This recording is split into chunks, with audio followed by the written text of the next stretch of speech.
আজকে আমি স্বাস্থ্য বিষয়ক কিছু বার্তা তোমাদের সঙ্গে শেয়ার করতে চাই এবং আশা করি এটা আমি নিয়মিতভাবে করে যাব আমার এই পেজে প্রতিদিনকার একটা অংশ হিসেবে, কারণ আমাদের স্বাস্থ্যর বিষয়টা অনেক গুরুত্বপূর্ণ আমাদের এই জীবনে। সুতরাং আজকে যে বিষয়টা খুব সংক্ষেপে একটু আলোচনা করতে চাই সেটা হলো যে ভিটামিন। যে এই ভিটামিনটা কী?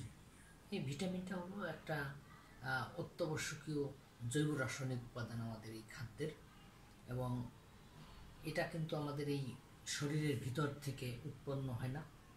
এটা বাইরের থেকে যে সমস্ত খাদ্য আমরা গ্রহণ করি, ফল মূল শাক সবজি বিভিন্ন ধরনের, এইগুলোর থেকে এই ভিটামিনটা আমরা পেয়ে থাকি। অনেকের ধারণা যে এই ভিটামিনের অভাবে আমরা অনেক সময় দুর্বল হয়ে পড়ি, বা স্বাস্থ্য আমার খারাপ বা আরেকজনের স্বাস্থ্য খারাপ, দুর্বল লাগে, তখন মনে করি শরীরে মনে হয় ভিটামিনের অভাব হয়েছে।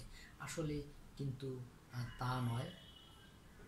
ভিটামিন শরীরে আমাদের কোনো শক্তি উৎপন্ন করে না সরাসরি, তবে এই ভিটামিন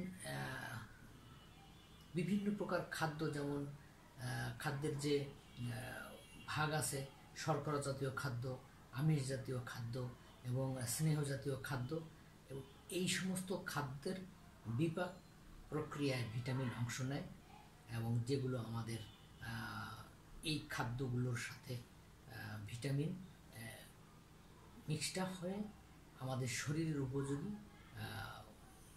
উপকারে আসে। এবং কোনো কোনো সময় এই ভিটামিনের অভাবে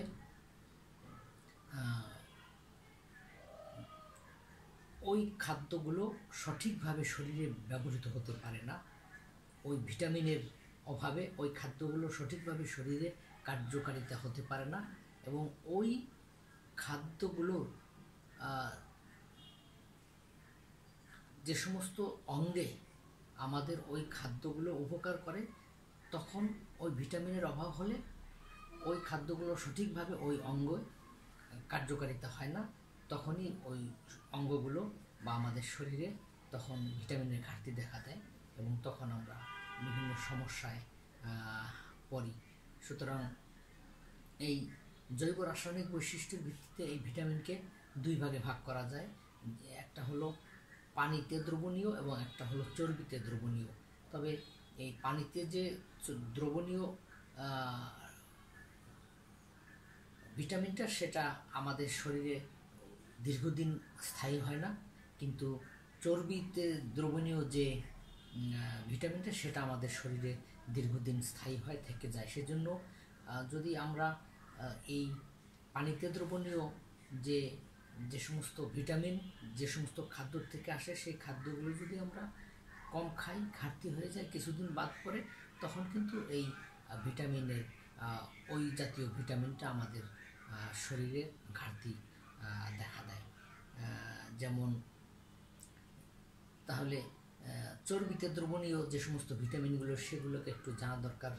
যে এই ভিটামিনগুলো হচ্ছে vitamin A, vitamin D, vitamin E এবং ভিটামিন কে। এগুলো হচ্ছে চর্বিতে দ্রবণীয় ভিটামিন, এবং এগুলো আমাদের দেহে দীর্ঘদিন স্থায়ী হয়। এবং পানিতে দ্রবণীয় যে ভিটামিনগুলো, সেগুলো হলো ভিটামিন বি এবং ভিটামিন সি। এগুলো বেশি দিন স্থায়ী হয় না।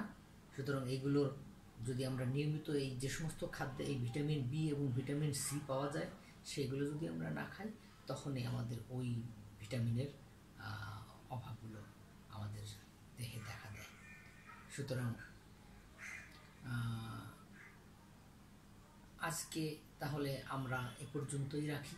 শুধু এই ভিটামিনটা সম্পর্কে এতটুকুই জানলাম, এবং কালকের থেকে এই বিভিন্ন ধরনের ভিটামিনের অভাবে আমাদের কী রোগ হতে পারে এবং কী সমস্যা হতে পারে, বা আমরা এই ভিটামিনগুলো নিয়মিত গ্রহণের ফলে আমরা কী রোগ থেকে বা শরীরের কী সমস্যার থেকে রেহাই পেতে পারি, সেগুলো নিয়ে আলোচনা করব। তো সবাই ভালো থাকো, সুস্থ থাকো। তোমাদের সকলের জন্য মঙ্গল কামনা করে আজকে এই পর্যন্তই রাখছি। শুভরাত্রি বন্ধুরা।